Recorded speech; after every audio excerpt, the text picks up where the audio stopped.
Alors parlons maintenant de jeudéclair.com, qui est un autre vecteur d'acquisition. Alors l'avantage principal de jeudéclair.com, c'est que vous pouvez collecter les relevés bancaires sans démarche administrative. Donc pas obligé d'ouvrir un compte directement auprès de la banque, hein, c'est le Jeudéclair qui gère.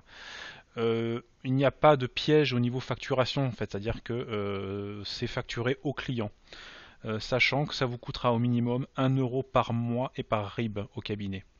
Donc il faut quand même l'accord du client, certes, mais en tout cas, il n'y a pas de notion de volumétrie. Je peux avoir un client à la caisse d'épargne, un client au Crédit Agricole, il n'y a pas besoin de nombre minimum de dossiers à une banque donnée pour le rentabiliser.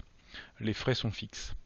Alors, il faut savoir qu'il y a une phase d'authentification à jeudéclare.com. Donc, soit le cabinet a déjà un compte et est déjà inscrit sur le portail Je Déclare en direct, donc sur le site de Je Déclare, auquel cas tous les paramétrages de récupération de relevés devra se faire sur le site de Je Déclare.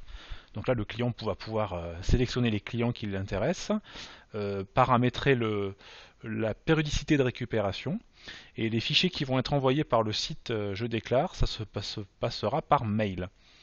D'accord. Donc c'est un fichier qui va contenir en fait plusieurs RIB, plusieurs comptes à l'intérieur.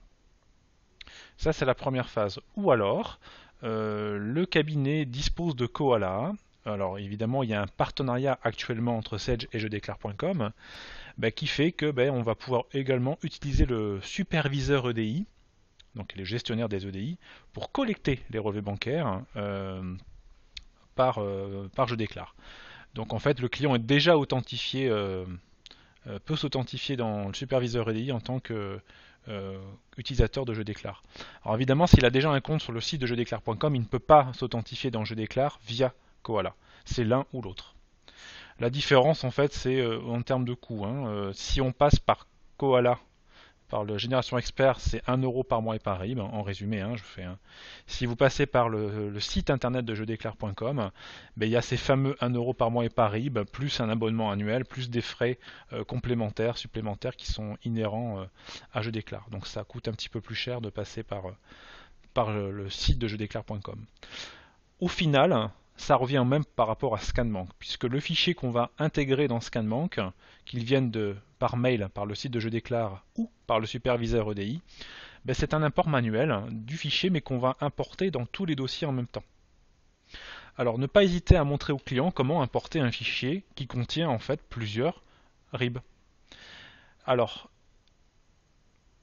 vous ouvrez ScanBank par le raccourci bureau, vous passez par le menu acquisition, vous allez ensuite dans Banque, puis ensuite dans Fichier ETBAC IBIX, c'est aussi jeudéclare.com, c'est la même norme de fichier, et vous avez ici Relais bancaire multidossier tout court.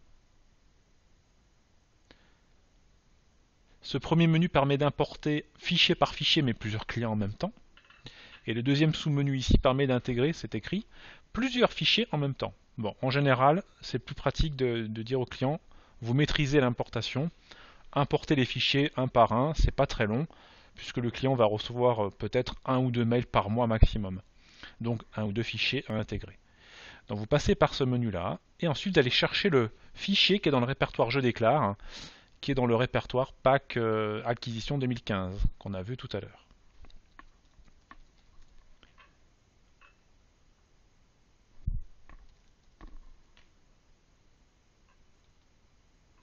Voilà, ici vous avez un répertoire Je Déclare, vous l'ouvrez, et vous faites OK.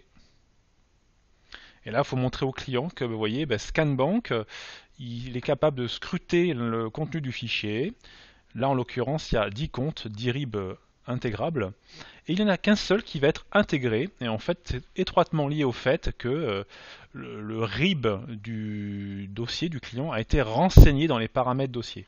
Parce que la liaison entre un fichier Je Déclare ou même IBIX est liée à un RIB. Donc du coup, si je fais OK en bas à droite, ça va m'alimenter mon journal BQ2 en écriture comptable. Donc il y en a 380 pour être très précis.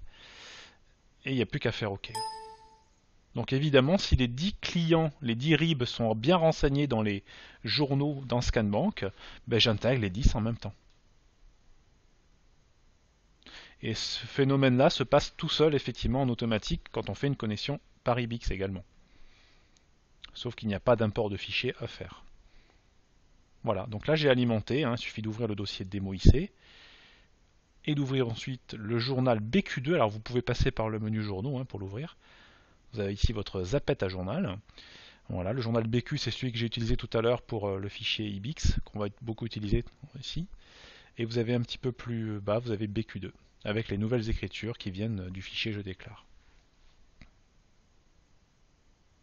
Alors évidemment, si tous les dossiers sont bien créés dans ScanMank avec les RIB, hein, pour information, les RIB c'est dans les paramètres dossier, si jamais le client pose la question. Ici vous avez les paramètres dossier et vous avez ici l'onglet ScanMank. Et on retrouve ici le RIB que j'ai alimenté dans le journal, qui correspond donc à un compte dans le fichier je déclare.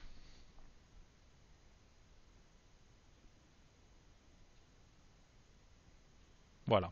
Alors, en résumé, je déclare intéressant quand on a Koala Génération Expert, c'est d'utiliser le superviseur EDI pour récupérer les relevés bancaires à moindre coût. Mais si le client a déjà un compte sur jedéclare.com d'ouvert, il passera par le site Je déclare pour les collecter. Voilà, l'essentiel est de savoir quel client il souhaite récupérer, donc c'est du client par client. Le coût est, on va dire, fixe. Hein. Pas d'ouverture de compte bancaire à faire. L'inconvénient principal de Je déclare, c'est le fait que toutes les banques ne soient pas partenaires. Donc par exemple, les banques comme la BNP, Société Générale et HSBC ne sont pas partenaires de jedéclare.com.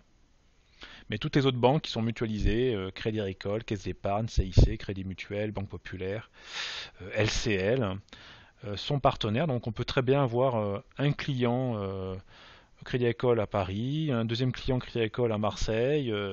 Il n'y a pas de souci tant que la banque est partenaire. On peut les collecter de manière indifférente.